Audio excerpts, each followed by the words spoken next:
महाराज। नमस्ते विद्यार्थी मित्रों, कक्षा 5 विषय हिंदी में आप सबका स्वागत है।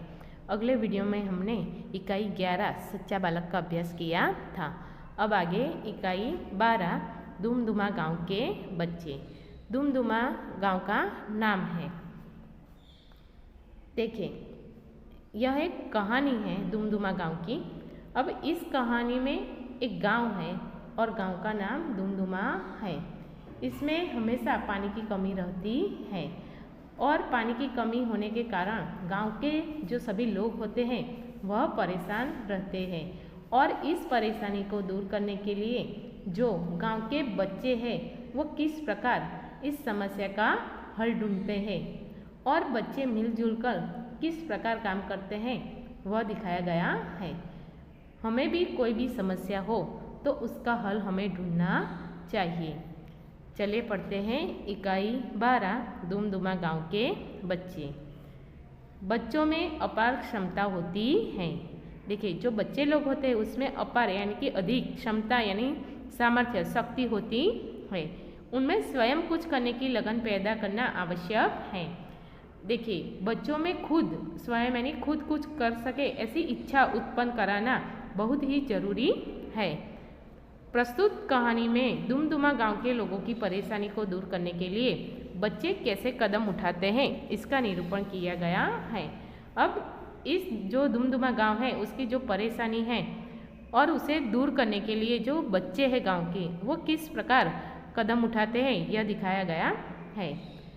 बच्चे इस कहानी से प्रेरित होकर कक्षा, विद्यालय और गांव की समस्या का हल ढूंढने में जागरूक होंगे और कार्य भी करेंगे। देखिए, जो बच्चे लोग हैं इस कहानी से प्रेरणा लेकर कक्षा, विद्यालय या गांव या घर में भी कोई भी समस्या है तो उसका हल ढूंढेंगे और जागरूक यानी कि सतर्क होंगे और कार्य भी करेंगे। यह दुमदुमा गांव है। यहाँ हमेशा पानी की कमी रहती थी। खेत सूख जाते, लोग परेशान रहते पर कोई उपाय नहीं कर पाते थे। बच्चे पानी में खेलना चाहते, तैरना चाहते पर कहाँ। देखिए, यह दुमदुमा गांव है उसमें पानी की कमी रहती है और पानी की कमी के कारण जो खेत होते हैं वो सूख जाते हैं और इसी कारण लोग परेशान रहते हैं लेकिन कोई उपाय नहीं कर पाते थे। बच्चे जो है वो पानी में खेलना चाहते थे, तैरना चाहते थे पर कहाँ, यानी कि पानी की जो कमी है उसके कारण उनकी जो इच्छा होती है वो पूरी होती नहीं है। एक दिन बच्चे खेल के मैदान में इकट्ठे हुए। उन्होंने पानी की कमी दूर करने की सोची। फिर जो गांव के बच्चे होते हैं वो खेल के यानी कि रमतना मैदान में एक इकट्ठा यानी कि भेगा थाय छे। उन्होंने पानी की कमी दूर करने की जो पानी की कमी है उसे दूर करने के बारे में सोचा। मैं बादलों से प्रार्थना करूँगा, रोज बरसो, बिल्लू बोला। अब इस बच्चों में बिल्लू नाम का लड़का होता है वो कहता है कि मैं बादलों से प्रार्थना करूँगा कि रोज बरसो। बादल रोज कैसे बरस सकते हैं, महिमा बोली। फिर महिमा नाम की जो लड़की होती है वो कहती है कि बादल रोज कैसे बरस सकते हैं। तब फिर क्या हो, सब सोचने लगे। क्यों ना एक बड़ा सा गड्ढा खोदे जिसमें बारिश का खूब सारा पानी भर जाए, रजिया बोली। फिर रजिया नाम की लड़की होती है वह कहती है कि क्यों ना हम एक बड़ा सा गड्ढा यानी कि खाड़ो खोदा जाए जिसमें बारिश का खूब सारा पानी भर जाए। हाँ, यही ठीक है, सारे बच्चे बोले। फिर बच्चे लाए फावड़े, कढ़ाई, कुदाले और तसले। फिर इसके लिए जो बच्चे लोग होते वो फावड़े, कढ़ाई, कुदाले, फावड़े यानी कि पावड़ा, कढ़ाई यानी कढ़ाई, कुदाले એટલે કે કોદાળી, तसले यानी कि तगारा। वे जमीन खोदते रहे, मिट्टी ढोते रहे, बाहर फेंकते रहे। देखिए, ढोना का अर्थ है यानी जो वजन है उसे एक जगह से दूसरी जगह ले जाना।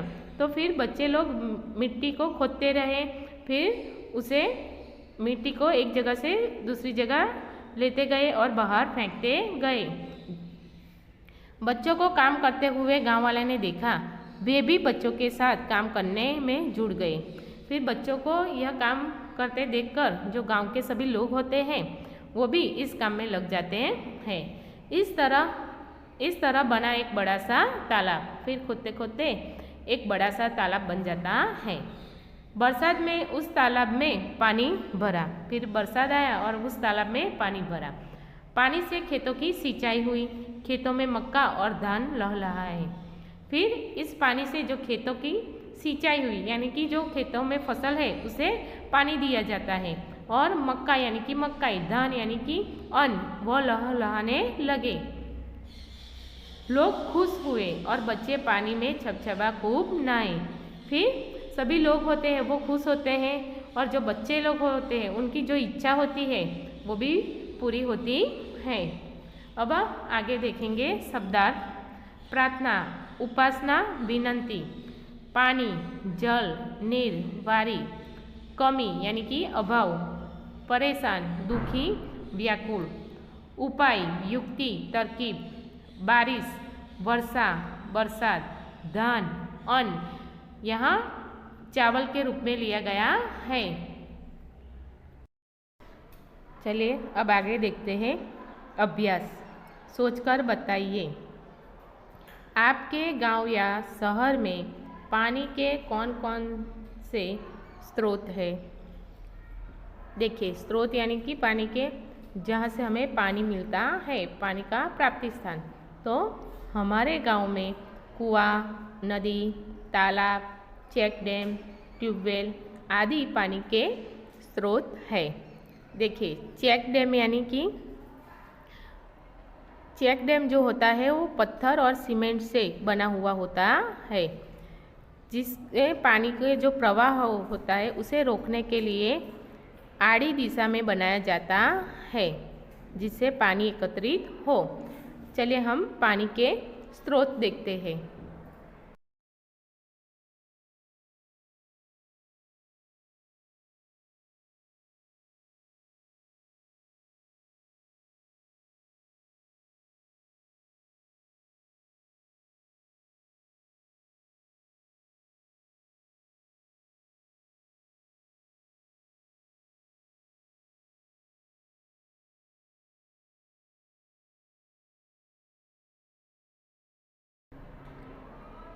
हम पानी का उपयोग कहाँ कहाँ करते हैं।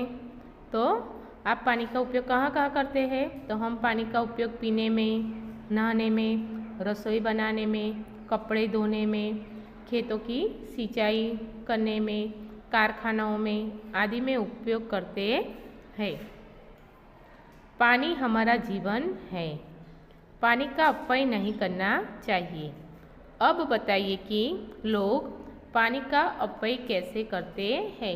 अपव्यय यानी कि बगाड़। पानी नो बगाड़ किस तरह से होता है। तो लोग जो होते हैं वो पीने के पानी से हाथ पैर धोते हैं, नल चालू रखकर इधर उधर चले जाते हैं।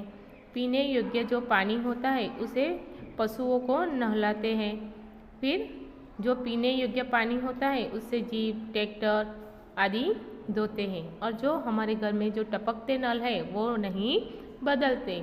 कई लोग ऐसे होते हैं तो नल खुला ही छोड़ देते हैं। तो इस तरह से पानी का अपव्यय होता है।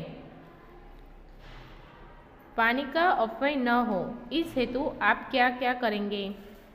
पानीनो बगाड़ ना थाय ए हेतु तमे शू करी सको छो। तो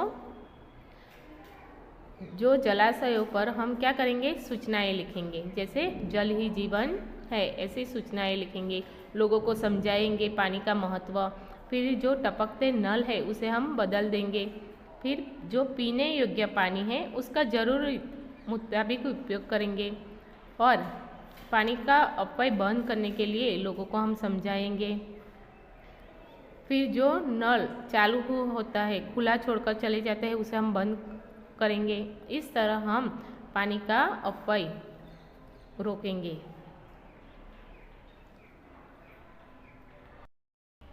आगे है, छात्रों को अपने गांव या शहर के नज़दीक आए हुए नदी, जल परियोजना, चेक डैम या खेत तालाब की मुलाकात करवाइए।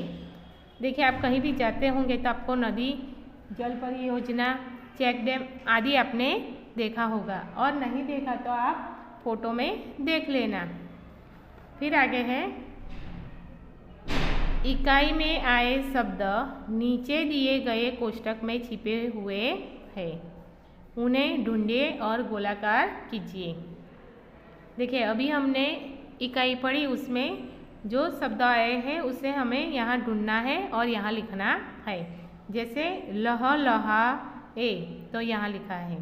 फिर आगे है कि भरना, फिर यहाँ लिखना है कड़ाही, प्रार्थना, नहाना, बाहर, खेलना, खे पर मात्रा नहीं है तो आपको करनी है, खेलना, छपा छप, बरसात, फिर बादल, तैरना, तैरना, फिर दुमदुमा। तो यहाँ से आपको ढूंढना है और लिखना है। फिर आगे है, दिए गए इन वर्णों को योग्य स्थान पर रखिए और सार्थक शब्द बनाइए। यहाँ वर्ण दिए हैं, उन्हें हमें योग्य स्थान पर रखकर शब्द बनाना है। जैसे छ पा लिखना है, छ प, छपा छप, प रे, फिर सा लिखना है, परेशान, रो ज, फिर मी लिखना है, तो ज मी न। तो इस तरह से आपको वर्ण लिखना है और सार्थक शब्द बनाना है। देखिए, आगे है, दिए गए चित्र के आधार पर 5 वाक्य लिखिए। इस चित्र के आधार पर आपको 5 वाक्य लिखना है। तो यह एक गांव का चित्र है।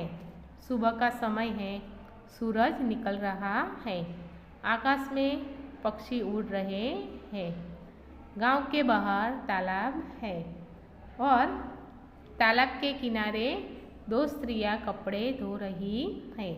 पास में एक लड़की भी दिखाई दे रही है। फिर मैदान में 2 लड़के जो है वो गेंद से खेल रहे हैं। फिर एक जो किसान है वो खेती कर रहा है, किसान खेत में हल चला रहा है।